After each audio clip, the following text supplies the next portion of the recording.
बच्चों, आज हम सीखने वाले हैं बहुत ही इंपॉर्टेंट चीज। ठीक, क्या है? चतुर्भुजों के प्रकार। चतुर्भुज कितने प्रकार के होते हैं? ठीक, तो सबसे पहले देखिए चतुर्भुज के प्रकार और उनके क्या गुण धर्म होते हैं, क्योंकि फिर इनके सवाल गुण धर्मों पर आधारित सवाल हम करने वाले हैं।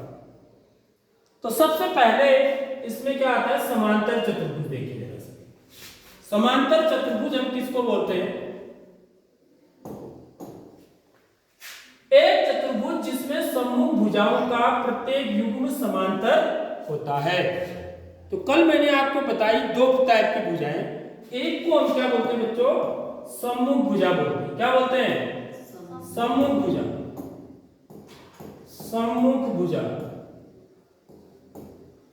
और सम्मुख कोण भी आएगा साथ में, ठीक है। और दूसरा होता है आसन्न भुजा। आसन्न भुजा और आसन्न कोण। तो सम्मुख भुजा किसको बोलते हैं? देखिए जैसे एक समांतर चतुर्भुज है तो इसमें कितनी भुजाएं हैं? 4। इसकी परिभाषा क्या है कि इसमें सम्मुख भुजाओं का प्रत्येक युग्म समांतर होता है।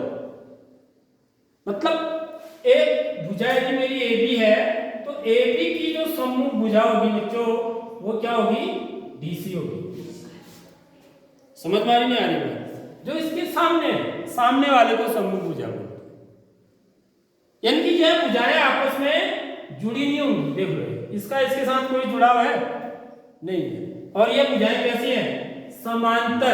समांतर होंगी। ये AB है मेरा, यदि ये मेरा AB है और ये DC है,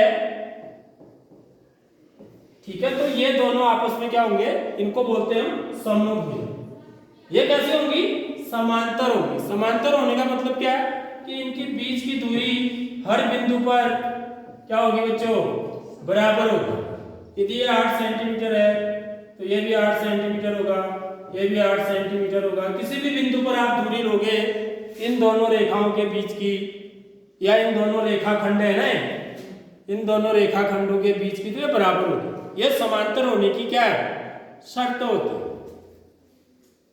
ठीक है, समझ आ गई बात?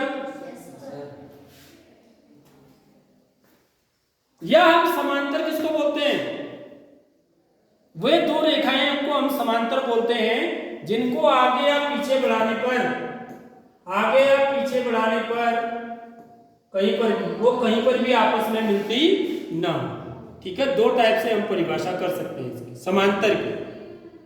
समांतर किसे कहते हैं? पहले तो वो आना चाहिए ना। जैसे रेल की पटरियां होती है समांतर। जैसे आपसे कोई पूछेगा कि समांतर रेखाओं के उदाहरण दो, तो आप क्या बोलोगे? रेल की पटरियां ऐसी होती है, देखो इनके बीच में ऐसे ऐसे करके गैप भी जो लगाए होते हैं, तो इनकी दूरियां क्या होती हैं? बराबर होती है। नहीं तो टायर बाहर चला जाएगा ना।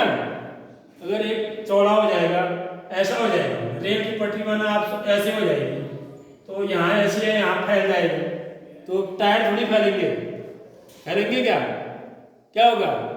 रेलगाड़ी चल पाएगी ऐसे में? ये समांतर रेखाएं नहीं है, देखो, क्योंकि इनके बीच की दूरी यहाँ पर क्या है?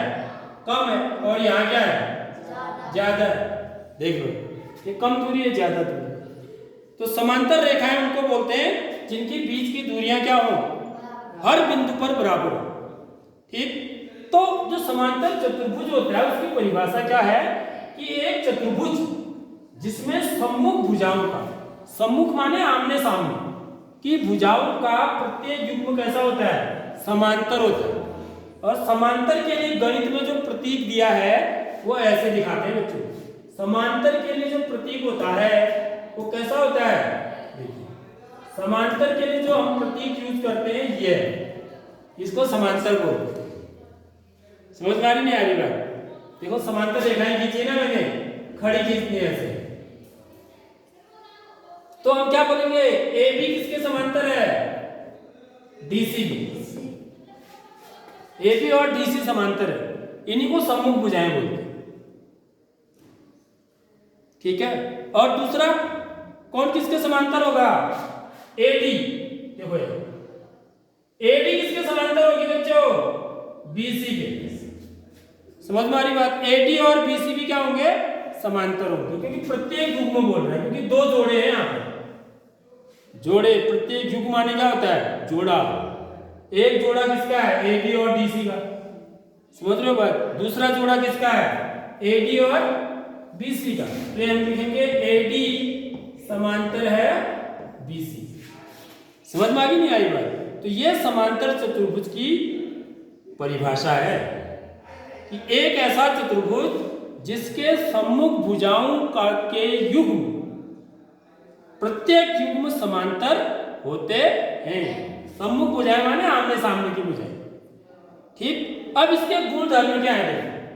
अब इसके गुण धर्म यहां पर दिए हुए हैं। क्या गुण धर्म है? पहली बात, सम्मुख भुजाएं बराबर होती है। सम्मुख भुजाएं क्या होती हैं?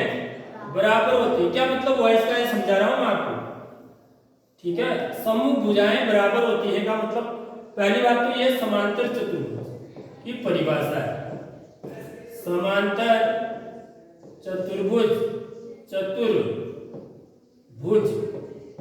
इसको अंग्रेजी में पैरेललोग्राम बोलते हैं। क्या बोलते हैं?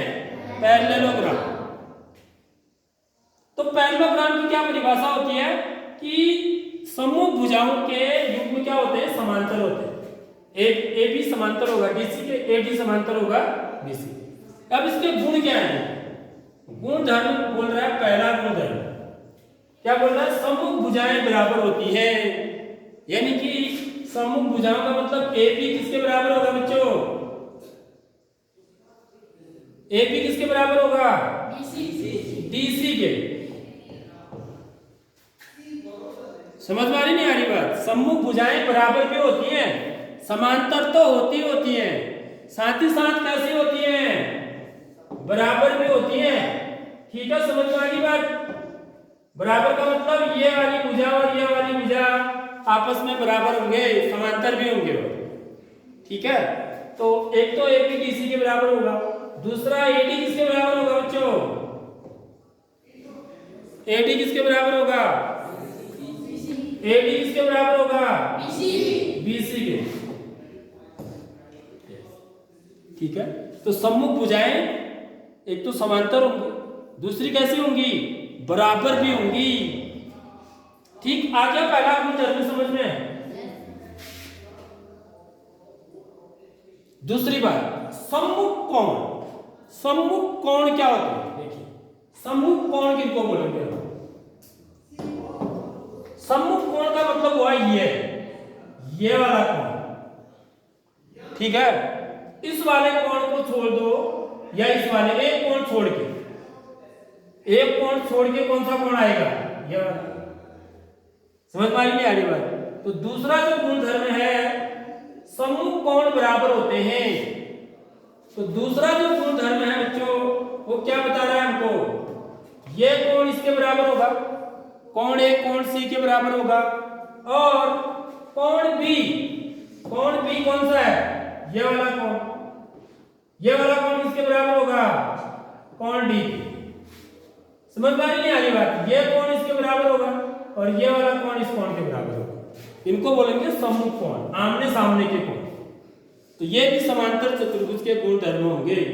ठीक है, मैं आपको एक समांतर चतुर्भुज दूंगा, उसके बाद आप उसमें चीजों को नाप के देखोगे। ठीक है, ये चीजें जो कही जा रही है वो वास्तव में बराबर है या नहीं है। तो यहां पर कोण ए किसके बराबर होगा बच्चों? दूसरा गुण धर्म जो है वो क्या बोल रहा है हमसे कि कोण ए किसके बराबर होगा? सम्मुख कोण बराबर होते हैं, यानी कि कोण ए बराबर कोण सी। ठीक है, एक तो ये होगा। दूसरा, कोण बी किसके बराबर होगा? कोण डी। ठीक है, आगे बात समझ में? तो यहां पर भी आप लिख सकते हैं, हम ये लिख सकते हैं यहां पर कि सम्मुख भुजाएं बराबर होती है, ए बी बराबर डी सी। ठीक है, यहां पर भी लिख देता हूं ताकि आप लोग इसको नोट भी कर लेंगे। ठीक है, क्या लिखेंगे? ए बी किसके बराबर होगा? डी सी के। ठीक है, और ए डी किसके बराबर होगा बच्चों? ए डी बराबर किसके होगा? AD किसके बराबर होगा? BCD। ठीक है, समझ में आ गई बात? सम्मुख कोण बराबर होते हैं, इसका मतलब हुआ कि कोण A किसके बराबर होगा? कोण C के। और कोण B किसके बराबर होगा? कोण D के। ठीक है, समझ में आ गई बात? तो दूसरा गुणधर्म यह हो गया। अब तीसरा वाला जो गुणधर्म है वो क्या बोलता है? तीसरा वाला गुणधर्म बड़ा इंपॉर्टेंट है। तीसरा वाला गुणधर्म क्या है? विकर्ण एक दूसरे को समद्विभाजित करते हैं। विकर्ण एक दूसरे को समद्विभाजित करते हैं, मतलब विकर्ण कौन है इसके? किसको बोलेंगे अब इसमें विकर्ण? बता सकता है कोई बच्चा? हाँ, क्या नाम है फिर उसका? नाम भी तो है। खड़ी और बड़ी देखना है। अरे यहाँ पर दिख रहा है भैया, आप बताइए। सर डी से बी। हाँ, डी से बी और ए से सी यहाँ पर डाले तो हैं। ये विकर्ण डाले हैं। विकर्ण पता होना चाहिए किसको बोलते हैं। ठीक है, तो मैं जरा नीले पेन से डाल देता हूँ। ये एक विकर्ण है इसका, समझ रहे हो बात? इनको विकर्ण बोलते हैं। और दूसरा विकर्ण क्या है? ये बी से बी तक, इसको डायगोनल बोला जाता है। अंग्रेजी में क्या बोलते हैं? Diagonal. Diagonal bisect each other, यानी कि डायगोनल क्या करते हैं? एक दूसरे को समद्विभाजित करते हैं। इसका क्या मतलब हुआ? बैठो, इसका मतलब यह हुआ कि देखो बच्चों, डायगोनल विकर्ण एक दूसरे को समद्विभाजित करते हैं। इसका मतलब हुआ कि जो मेरा A से O तक की दूरी होगी, ठीक है, वही O से C तक की भी दूरी होगी। यह मतलब हुआ। समझ आ गई बात? जितना OA होगा उतना ही OC होगा। तो तीसरा नियम यह कहता है कि विकर्ण एक दूसरे को समद्विभाजित करते हैं, यानी कि OA बराबर क्या होगा? OC, या AO बराबर CO भी कह सकते हो, एक ही बात है। AO बराबर CO या OA बराबर OC। ठीक, और साथ में क्या होगा? और साथ ही साथ ये DO किसके बराबर होगा? DO ये वाली साइड O से लेके D तक की दूरी, O से लेके B तक की दूरी के बराबर होगा। समझ में आ रही बात? ये दूरी और ये दूरी आपस में बराबर होगी। ठीक है, यानी कि हम क्या बोलेंगे? OB बराबर, OB किसके बराबर होगा बच्चों? OD के बराबर होगा। यह मतलब है विकर्ण एक दूसरे को समद्विभाजित करते हैं। ठीक, तो इसके क्या है? तीन गुणधर्म हैं जो आपको पता होने चाहिए।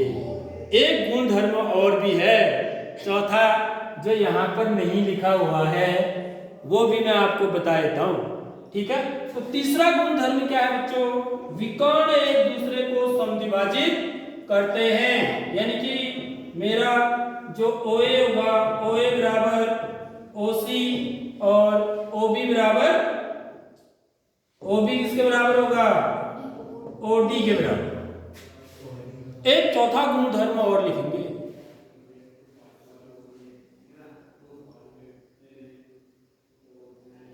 समांतर चतुर्भुज के आसन्न कोण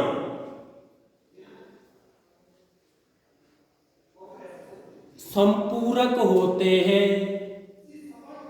समांतर चतुर्भुज के आसन्न कोण संपूरक होते हैं। यह चौथा गुणधर्म भी है, यहां पर नहीं लिखा है, इसलिए आपके बुक में ही है। ठीक है, तो वो गुणधर्म भी मैं लिख दूंगा अभी।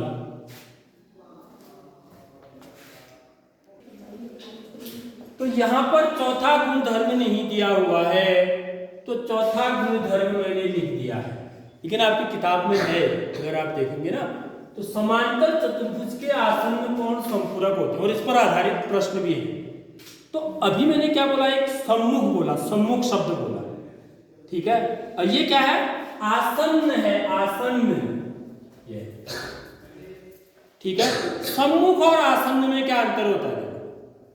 सम्मुख का मतलब होता है आमने सामने, ठीक। आसन्न का मतलब होता है इससे लगा हुआ, जैसे ये कोण है, इस कोण से लगा हुआ, अगर इसी भुजा पर दूसरा कोण कौन सा बन रहा है, बी।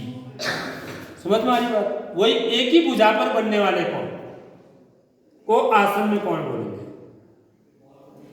ठीक है, तो भुजा AB पर कौन सा कोण बन रहा है, तो कोण A बन रहा है, और भुजा AB पर ये कौन सा कोण बन रहा है, कोण B बन रहा है। तो समांतर चतुर्भुज के आसन्न कोण